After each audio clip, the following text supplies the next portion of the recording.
Hi guys, this is Travis, and today I'm going to be giving you a Yu-Gi-Oh vlog on competitive creative deck building.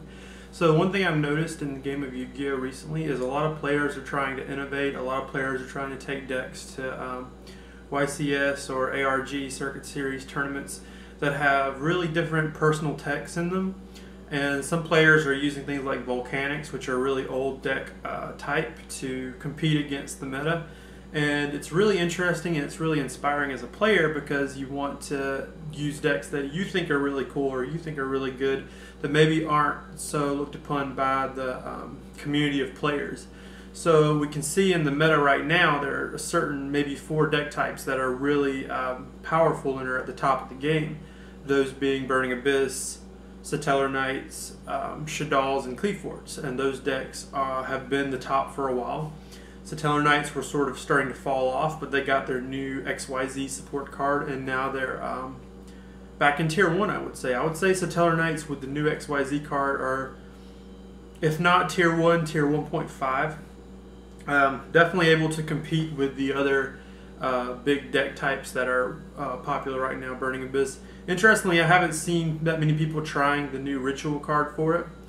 But for a creative deck builder, what you want to do is work with cards that you're familiar with, work with cards that you're good with, you've played with for a long time, and try to build some kind of synergy between cards that will lead you to forming a deck around it. As most decks have a certain energy or a certain core or a certain synergy that the entire strategy is based around, such as Burning Abyss, using monster effects on the opponent's turn to advance your state in the game at all times and not just on your turn. So I was thinking about this, and a friend of mine actually plays a version of Ancient Gears, and he uses like Trade-In, and he uses Gear Town and some things like that. But he's also tested out Machina Gears, he's tested out Gimmick Puppets with them, and it's just fun to play around with these deck types and see what we can do with them to make them competitive. And I like to play with Cyber Dragon. I like to mess around with it and try to build a deck around it that's different, that's not just pure OTK Cyber Dragon, the traditional way to play the deck. But for what I can tell, that's the best way to play it. So if we look back in the history of the game, we see players like Jeff Jones, Patrick Hoban. These players have reformed entire deck cores and engines to make them competitive. Shaddolls for a long time had very inherent weaknesses. The fact that their tuners and levels didn't match up very well was a weakness. The fact that they needed something to mill more quickly so they can get their effects off was a weakness. And Mathematician was good. Mathematician was sufficient, but Pat Hoban added the Lightsworn engine in, and the Lightsworn milling really accelerated what the deck wanted to do. Jeff Jones was the one who played Burning Abyss the way that Burning Abyss is played now, where you want to spam monsters to the field and make rank 3s. And originally people were trying things like Rank Up Magic, and some decks still run Rank Up Magic, but I think that Jeff Jones's build that came in first place a few months ago was the one that inspired the build of Burning Abyss that's popular right now.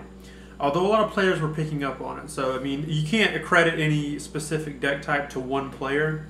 I remember years ago when Quick Draw Dandy Warrior was a thing, and that's the plant synchro deck with Quick Draw Warrior, where you would discard a plant and you would get some bonus off of the plant, and then you would make synchro cards. I remember when that deck became a part of the meta and how certain players like Billy Brake and Jeff Jones were trying to build their own variations. I think they were the ones who first topped with it and the ones who first constructed it in a competitive way. But for a competitive deck builder, all you really need to do is choose a card from your card collection that you really like or you think has some natural advantage in the game. For example, I could pick Cyber Dragon because it's one of my favorite cards. And I look at the card and see that its advantage in the game is it has a free summon. You can special summon Cyber Dragon to the field as long as your opponent has a card and you do not. For that reason, you can build a deck around Cyber Dragon that's not necessarily an OTK deck.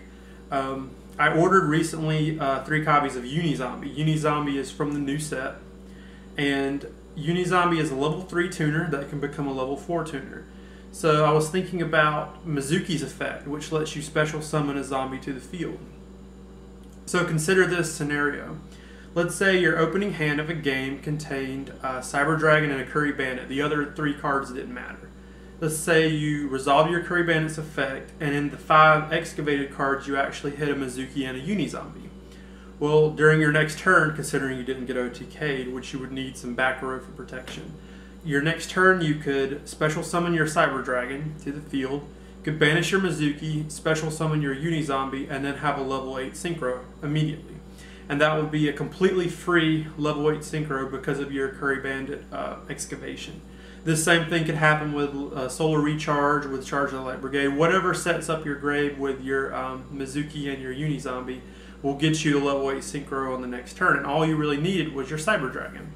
Now, I hope that this doesn't inspire some of you to go out and try to build Cyber Dragon zombies, because it's not going to work. But it's just a nice little interaction that you can pick up on by watching certain trends in the game. One thing that I picked up on is the fact that a lot of players will play Destiny Hero Malicious and special summon it to the field, and then special summon Plague Spreader and make Bielza. This is a really popular style of play right now in Duelist Network and Yugioh DevPro. And a lot of players like to use that combo because they have cards like Armageddon Knight that can put their Destiny Hero or Plague in the grave really quickly. So that's sort of similar to the Cyber Dragon Uni-Zombie combo. So just go through your cards, find something you like that's interesting or has an advantage in the game, and try to find something that has some kind of synergy with it. If you can pick out a combo that you like, such as the level 8 Synchro combo, then you can build a deck around it. The next thing you want to do, if that's your win condition, if that's what your deck's trying to do, you build your deck around that combo so you can make it as consistent as possible. Namely, I would want cards that get Cyber Dragon to my hand first turn every time, or to get Curry Bandit, or anything like that. So building a deck in a creative way can be really fun, it can be really time consuming, but it teaches you a lot about the game, and it teaches you how cards react to one another and interact with one another. I think about Corey McDuffie, who plays a lot of reactionary type decks. He likes to play artifacts, and artifacts are very reactive type deck because your opponent actually causes a lot of the artifact effects to go off. Very similar to Burning Abyss, which Burning Abyss gives you a little more control because you can control when a lot of their effects go off.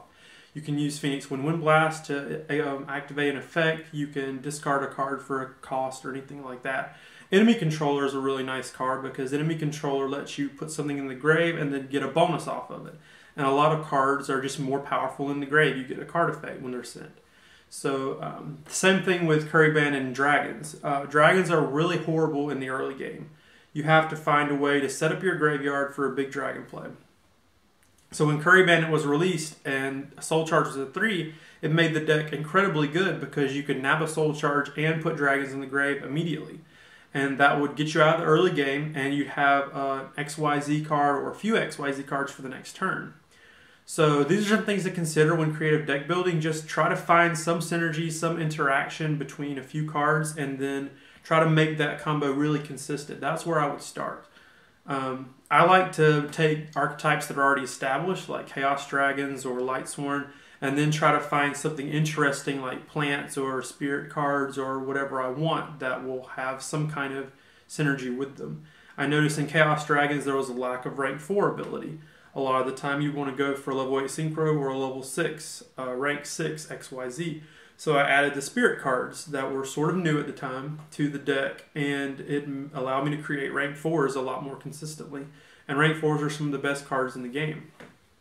So for that reason, whether you start from scratch or whether you start from an established deck type, creative deck building can be very fun, it can be very simple. It just takes a little research. Obviously you want to go on the Yu-Gi-Oh! Wikia, or you want to go on TCG Player and find some cards that work well with yours. A trick you can do is go to TCG Player, search for Mizuki, and then they'll have some suggested cards that follow the picture and effect of Mizuki. You can scroll through and find some cool combos. I actually discovered a deck type with zombies and Uriah, Lord of Searing Flames this way, and turns out zombies work really well with continuous traps. So you can play something like Mirror Wall and Call the Haunt and Phoenix Chain, and then play Uriah, which could be win condition for the deck. So yeah, creative deck building is awesome. I encourage you all to try some really strange deck types. I wouldn't suggest Cyber Dragon zombies, of course, but look for something interesting and build a deck around it, and then post it as a follow-up to this video, like a response to the video, and send me a message, and I'll go watch your deck and rate it and tell you what I think about it. So yeah, until next time, please subscribe and like, and leave in the comment section what you think about creative deck building and some cool combos you've discovered as a player over the period of time you've been playing the game. Yeah, and leave in the comment section what you would suggest for next week's video. If you want to see something next Friday about Yu-Gi-Oh, fine. If not, suggest something different. And thank you for watching. Please like and favorite and subscribe to the channel for more Yu-Gi-Oh content, and I will see you next time.